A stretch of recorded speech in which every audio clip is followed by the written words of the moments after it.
Bonjour. Bonjour. Donc nous allons entamer cette troisième journée de négociation sur le budget européen et le plan de relance. Depuis 2 jours et 2 nuits, nous avons montré notre volonté de trouver des compromis, d'avancer. Et nous n'avons cessé, en lien très étroit avec la chancelière Merkel et avec le président du Conseil, Charles Michel, la présidente de la Commission, Ursula von der Leyen, de travailler justement à un compromis qui rende acceptable ce budget pour toutes et tous. La volonté de compromis ne saurait nous faire renoncer à l'ambition légitime que nous devons avoir. Et c'est dans les heures qui viennent que nous saurons si les deux sont compatibles.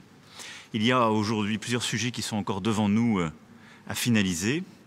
Le premier, c'est la question de l'état de droit, qui est au cœur des conditionnalités de ce budget, sur lequel il y a eu hier un très large consensus pour dire que nous ne devions pas céder, que c'était au cœur des principes, des valeurs européennes.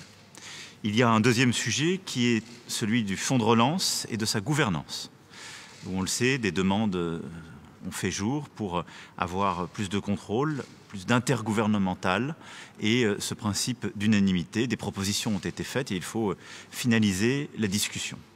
Et enfin, c'est la question du montant de ce fonds de relance, où là aussi, nous avons des dissensions, des sensibilités différentes qui sont apparues. Voilà les principaux sujets qui sont devant nous et sur lesquels il nous faut trouver les bons compromis dans les prochaines heures. Je pense que c'est encore possible, mais ces compromis, je le dis très clairement, ne se feront pas au prix de l'ambition européenne.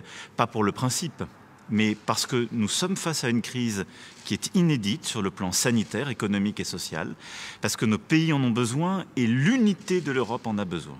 Pour toutes ces raisons, nous allons continuer de nous battre et je vais dès à présent retrouver le président Michel. Merci beaucoup.